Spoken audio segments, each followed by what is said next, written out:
afternoon, my friend. As you know, my name is Suleiman Diallo, and I'm a BMCC student. We're here today because I've been asked by my professor to conduct an interview with, someone who I can learn from.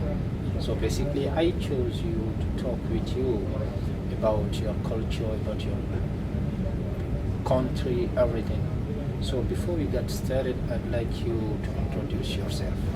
All right, thank you so much to invite me today and choosing me for an interview session.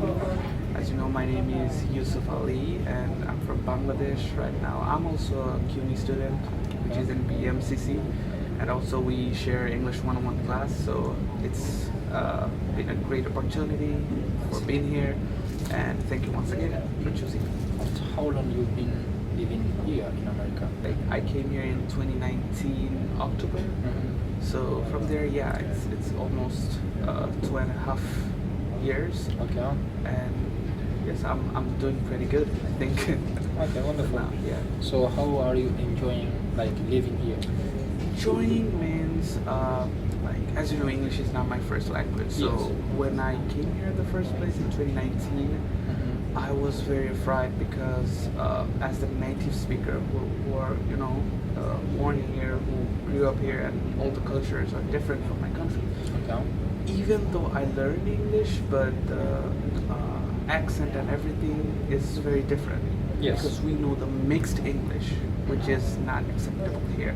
I mean, people don't mind, but whenever they are speaking in their native accent and I'm speaking another accent, so it's kind of Different, and it's yeah. kind of hard for Yes. some people to understand you because Yes. you have kind of accent in your English. So am I, Yeah. So okay, let's get to the languages. How many languages do you speak actually?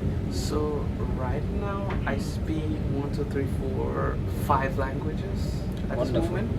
But I speak those. I just can write 2 languages, and the other language I just can't speak. I just can't understand. The languages are Hindi, Urdu, which is my neighbor country's language, and the other one is Arabic, which is my religious language, Okay. and Bengali, which is my mother tongue, and English. Wonderful. Yeah. So How about you? actually, I speak, if I count, 4 languages. So let's say maybe 5. It depends. Let's say English, French. I speak Fulani, which is my mother tongue actually. Wow, okay.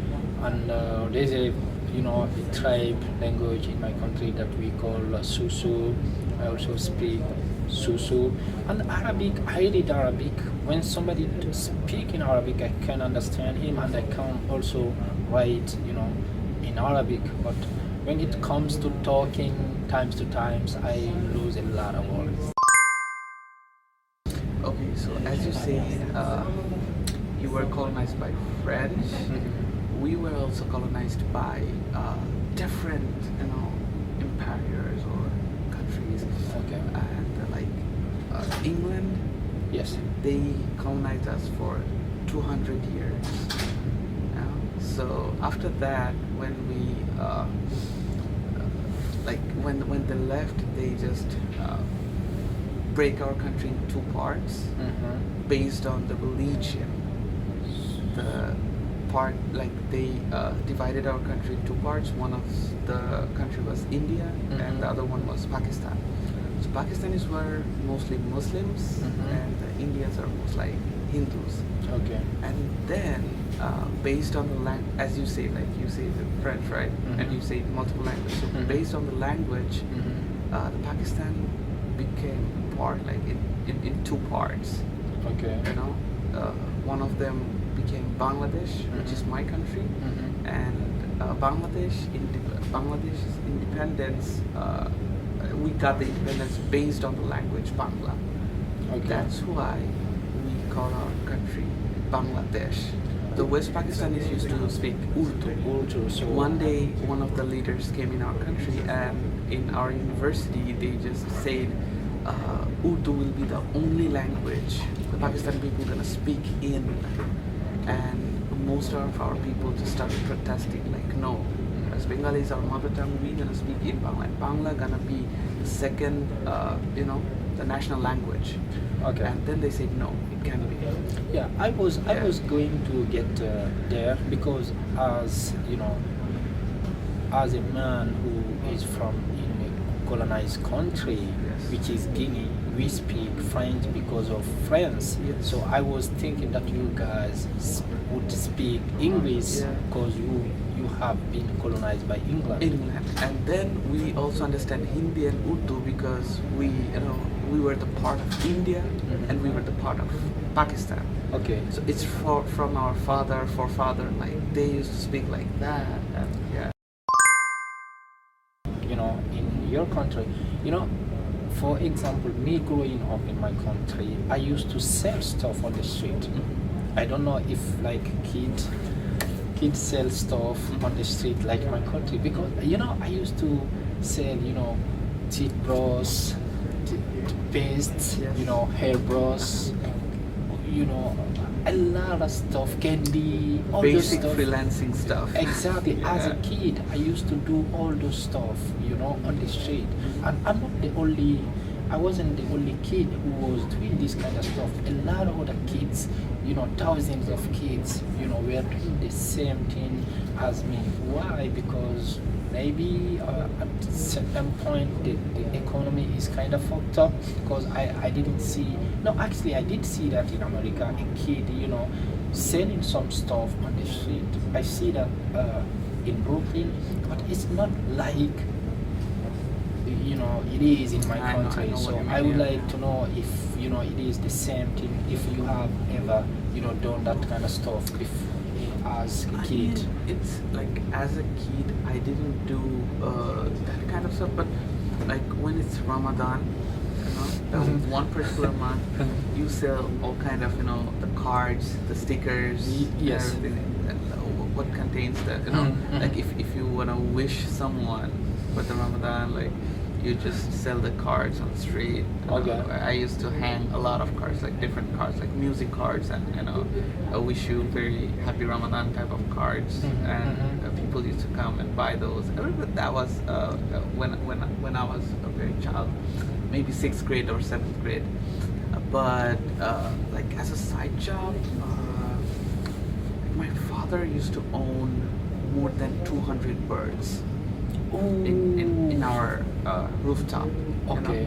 So he had a whole different room for birds. Mhm. We didn't keep those birds in a cage. Okay. So it used to be a room, Mhm. and there was like ventilation system, Mhm. trees inside Mhm. the room and Yeah. everything. So we had like more than 200%. Whenever the new birds are born, Mhm. we used to sell those birds to different people, like Mm. maybe in $100, $200, depends what kind of bird it is. Okay. And also my father used to own like more than 40 to 50 pigeon. Okay, I know what pigeon is. Yes. I know that. Yeah. Yes. So like and those used to be expensive. Yeah. So he used to sell those things. Okay. So that was the part of kind of freelancing and everything. Okay. My country used to be a very agriculture-oriented country. Mhm. Like the jute Mhm. and tea used to be our golden thing to Okay. export and Okay. earn money. Okay. But right now, like we the table has turned, and we are more, people knows are more as a garments country. So we export garments and everything, like brand like Zara, brand like H&M. They send all the raw materials to my country. My country people, they make those cloths, and they again export. So And- we get so many deals from different countries, from Europe, from China, from United States. Actually, I don't know if you guys know that, but in my country, we have a type of rice that we eat in my country that we call Bangladesh. Yeah. Like basically, Yes. it's at that time I didn't know there is a country names Bangladesh, cause all I know was, India, maybe Pakistan, all those stuff. I didn't know, I'm not good at geography or whatever, but people in my country who eat Bangladesh rice are those people who actually have money, because this type of rice is expensive. It is like people who eat only organic in America. This type of rice is considered like the best type of rice that people eat in my country. The reason is, in my country, farmers are very poor. Whoever works in the field, they are very poor. So our crop scientists do this kind of thing. Like every year, they try to invent new kind of crops, with those genetical experiments. And farmers are benefited with this kind of experiment, because some rice it comes like 2 or 3 times if you plant just once in a year.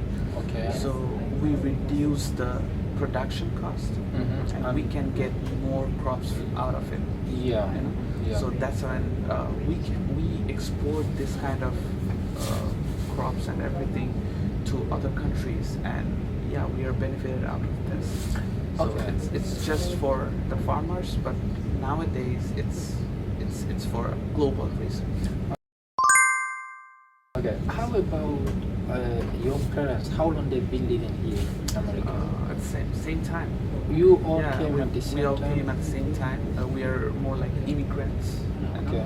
We are permanent residents, so yeah, hopefully within 2 years we're gonna get our citizenship.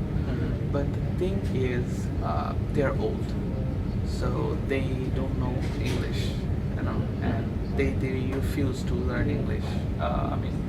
My mother, she's like, I don't care, whatever gonna be, it's gonna be. So whenever they go somewhere, I have to assist them, and like I feel proud that in this age, in this early age, because in my country, people don't get opportunity until they are 30 to 35. Yes. They don't get opportunity to support their family. Yes. I'm very proud that I can support them in every way. And yes, thanks to Almighty Allah that I'm here with my family at this moment, and I hope you also gonna bring them here someday. My dad wouldn't come. Yeah, I know. because- yeah. I know he's. My dad also said like he wouldn't hurt. whenever you're gonna be in a job center, whenever you're gonna be fully controlled by yourself, I'll leave this country. So what made you move though? Huh? What made you move though? Because I came here, I don't know if I have ever, told you the story about how I Later, came here. first. But I don't know what made you come here, man. Like for what I came here. Yeah, cause why you and all your family moved First to of all, here? it's better to live in a first world country than living in a third world country. That's right. Economics, health, education, better future, better job, and I just want to secure my upcoming generation's future. That's wonderful, baby. That's all. wonderful. So thank you very much. It was Thank good you talking so much to you. to invite me. That to your was show. that was very impressive, and I actually, to be honest, I really like it, and I've learned a lot from you, from Bangladesh, all those stuff. So I think not only because of this assignment, we're gonna be talking a lot more about ourselves, to get to know each other more. Sure. Share a lot, cause I think most of the people, at certain point they have something in common. So when they talk about life, they would know that they have something that actually are common to all of them. So thank you very much, man. Thank you.